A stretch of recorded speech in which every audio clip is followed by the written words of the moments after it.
Your next topic is pollen pistil interaction. Okay, so as a result of pollination, pollen grains will fall on the anther. Pollen grains from the anther will fall on the stigma of the carpel or the pistil. Now, by insect, let it be insect or wind or water, the pollination does not guarantee that same type of pollen grains of the same plant species will fall on that particular same plant only. That means it is not necessary, or it does not guarantee that the pollen grains of the rose flower will fall on the pollen grain on the stigma of the rose flower only of same plant of the or of the another plant. Therefore, pollination does not guarantee the right type of pollen. Okay, often pollen of the wrong type falls either of other species or of the same plant. Now it is the responsibility of the pistil to recognize whether the right type of pollen grain has fallen on the stigma or the wrong type of pollen grain has fallen.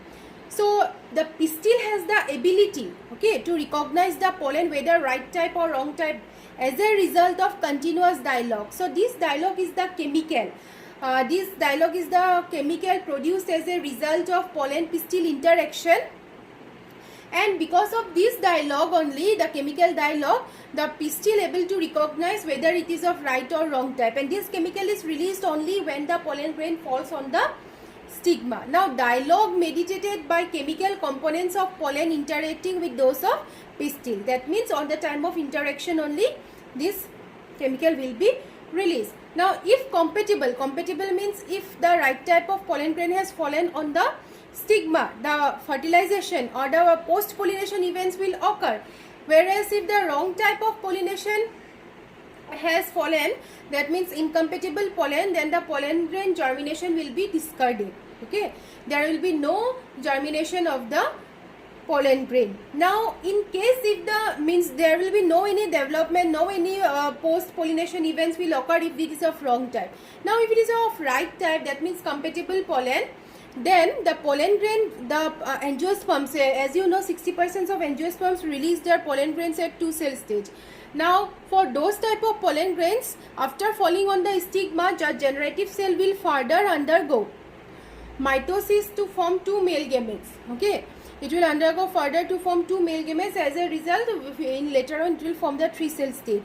Now, if the pollen grain carries the male gamete from before pre-pollination only, that means in case the 3-celled pollen grains falls, that means for case of 40% angiosperms, then the entry of the pollen tube will occur through the tissues of the stigma and style. We will see here the post pollination events, how in case of right type of pollen grain the post pollination events will occur. Okay, so here I have written, see, in case of 3-celled pollen grains, the pollen tube carries 2 male gametes from the beginning only.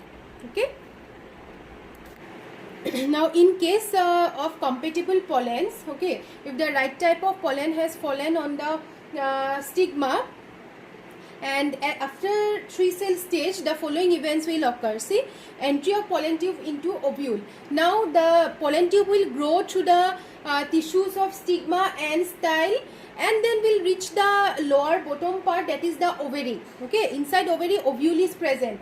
Now, inside the ovule, as already we have discussed, the megasporangium, the structure, you remember those micropylar and collagel and integuments. Okay, so generally the pollen tube enters through the micropylar end only, that is the pore present opposite to collagel, and through that only the micropyle, which is known as micropyle, it is the most common in a case of angiosperms, through which the entry of the pollen tube occurs.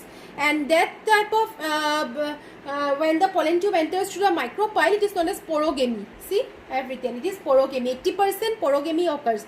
Then sometimes it enters through collagel end only, then it is known as collagogamy. And if it enters through integuments, then it is known as mesogamy. Okay.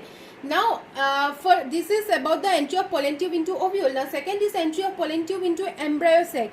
Now, inside the pollen tube, inside the ovule, embryo sac is present, which is also known as female gametophyte, which is 7-celled 8-nucleate structure. Okay. Now pollen tube enters the embryo sac, then degenerates the synergid cell. Synergid cells where filiform apparatus are present, so which guides the pollen tube. So after its function is completed, the synergid cells also gets degenerated. Now the entry of pollen tube occurs under chemotropic guidance. Chemotropic means due to stimulation by the chemicals, the pollen tube enters and reached into the embryo sac. Okay, so all these events comes together under pollen pistil interaction, which is a very dynamic process. Okay, so this is all about pollen pistil interaction. In the next topic, we will see inside the embryo sac what event will occur. After the pollen tube reaches the embryo sac, what event will occur, we will discuss in the next topic. Now, artificial hybridization. Hybridization means crossing of two different plants in order to get a single plant which has the combined character of two parental plant. Okay, now this is usually done. It is one of the major approach for the crop improvement program. Okay, for the crop improvement, in which process is done two different varieties or two species in order to combine their desirable character, and so that we get the superior characters in a single plant only. So artificial hybridization includes these two different steps. Okay, number one is emasculation. So in emasculation, what is done? It is done for bisexual flowers. Remember, it is done for bisexual flower, and in this emasculation process, we remove the anther with the help of a forceps. We remove the anther so that self-pollination does not occur. Okay, and this is done in the flower bud condition. When the flower is in bud condition, the process is done. See, it is the removal of anther from the floral bud of a female parent bearing bisexual flower. That means after removing the male part, only the female organs will be present. Okay, so yeah, therefore this is a very important topic. These questions usually come. What is emasculation? Why it is done? So it is the removal of anther from the floral bud of the female parent bearing bisexual flower. And if it is asked why it is done, it is done in order to prevent self-pollination and to promote cross-pollination. And when it is done during bud condition. How? With the help of a forceps. Now after emasculation, okay, that flower will be known as emasculated flower. Now that particular flower in the bud condition only, it is covered by a butter paper. Okay, it is covered by a butter paper so that the unwanted pollen grains does not fall on it. Okay, only the desired pollen grain we will shed on the flower. In order to prevent that, the emasculated flower is covered by the butter paper so that it does not get contaminated with the unwanted pollen grain. Again, when maturity will occur, the bag is removed, the desired pollen grain is shed on the stigma. Again, rebagging is done so that again at that time only pollination will occur. So that at that time also it does not get contaminated with unwanted pollen grain. So again rebagging is done. Again on maturity, the rebagging is done till the fruits are formed. Okay, now here also one more important question used to come. Does the unisexual flower require emasculation?